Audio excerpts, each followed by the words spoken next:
Good morning and welcome to REHOBOTH this morning. I'm Evangelist Gallabeth, Chika. I want to share with you from the book of 1 Samuel chapter 30 verse 6. Now David was greatly distressed, for the people spoke of stoning him, because the soul of all the people was grieved, every man for his sons and his daughters.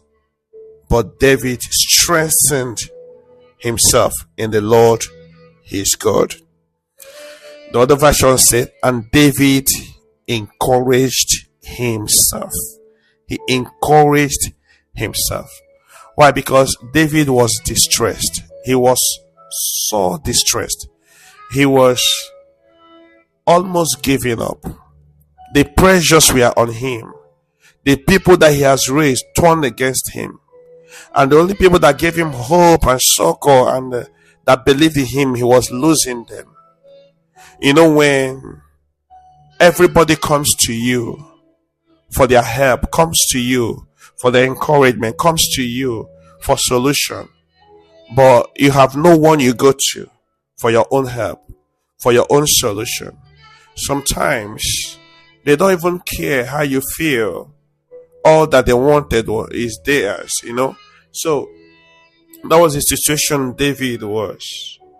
At that time, he has lost his office. He has been chased out of his place. He has been betrayed. He had now become a beggar on the street, someone that had all things. And guess what? Despite all this is that he was going through, he still had God. Why would he have God and he will lose his office? Why would he have God and he will be chased out of his place? Why would he have God and he becomes a wanderer again? How would he have God and all these things be happening to him? Imagine. That's why what happens to most of us. I don't know what you are going through. You are a Christian, you are a believer.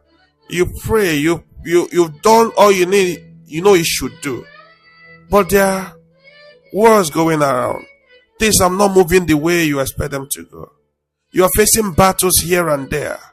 You have been expecting the Lord, but you're not showing up.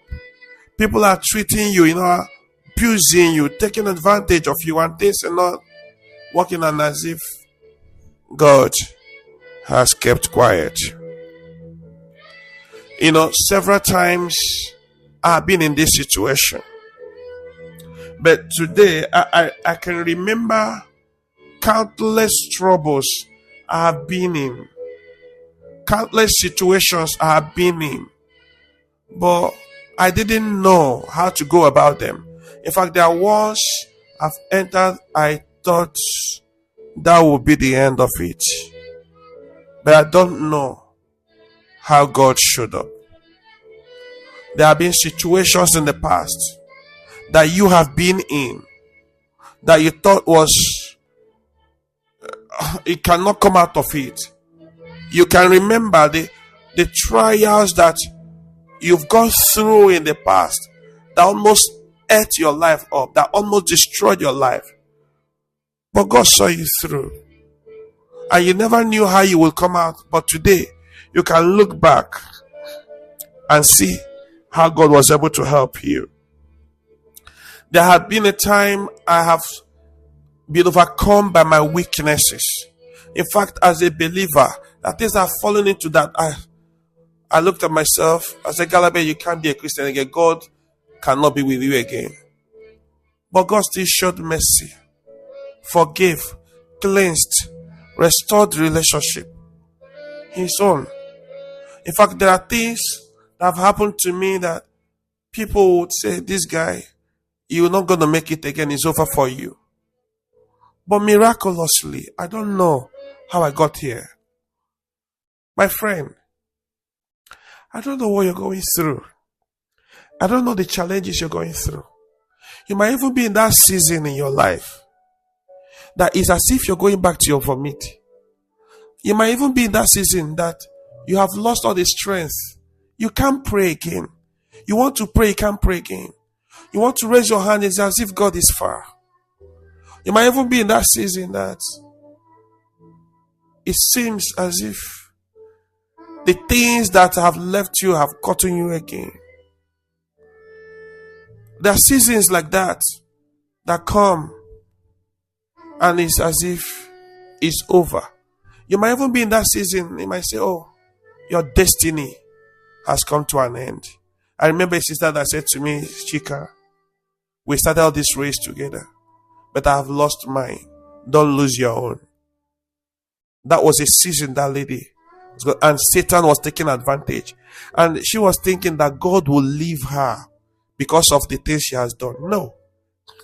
God could have killed his son, Jesus Christ, for him to just leave you for the sin that you committed. That your sin, that your weakness is too small compared to what Jesus did. It is just like somebody scratched your Range Rover Sport 2024 model, a scratch. Because of it, you now discard the Range Rover you spend over 200 and something million to buy. Do you know the price Jesus paid for you? I don't know the situation you're going through. They have chased you out of the house, or there's no hope to get a rent, or you have been kicked out of your job, or you've been kicked out of your relationship, or you've been kicked out of your marriage, or you've been chased out and abandoned by people who love you, who look up to. And it's as if you're about to take your life, as if you're going to end it all. There's no hope again, friend. It's not true. That's a lie from the pit of hell. It's not yet over. You might not know how God will do it because your mind is too small to factor how God will do it. But at the end of it, when you look back, you will see how God did it. Because God has over 1 billion different ways of achieving the same thing. Friend, we've been through that situation. I don't know what you're going through. Even as a believer, you've made mistakes.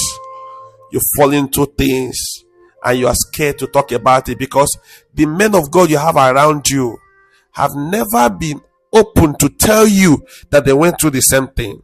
Maybe they share with you their strengths, their exploits, and you feel they are superhuman, but they have not told you the truth. Getting married, having children, I've had a lot of challenges. So I was looking for, sometimes you look for people who will be honest to tell you, say, my boy, my friend, I went through this thing. I made this mistake. I made this mistake. But, the believers will help to destroy you rather than help you. That was the situation, David found himself. And at that time, you might not find people who will tell you that they made the same mistake because everybody is a saint. They don't want to talk about their own failures. That was the situation David found himself. But he went and encouraged himself in the Lord. But why would he encourage himself in the Lord? Because he knows, he understands that God will never condemn him. He is not here to prove a point to God. God understands how weak he is. God understands that without his help, this man will be a disaster. This man understands that whatever good he has done, it was not out of his own good. It was God that helped him. And nobody will understand him. Nobody will help him. Nobody will encourage him but the Lord. And the God will never leave you nor forsake you. I encourage you, my friend. Be encouraged. These two shall pass. These two shall pass. One day, you will look back and call this day that day. You will not know how God will do it. But at the end of the day, you will know how God did it. God has over 1 billion ways of achieving this, which you cannot understand. I remain your friend Gallabeth Chika, the evangelist. Continue to rest and reign in your REHOBOTH. And please remember to share this with someone who it could be a blessing to. God bless you. I'll see you tomorrow.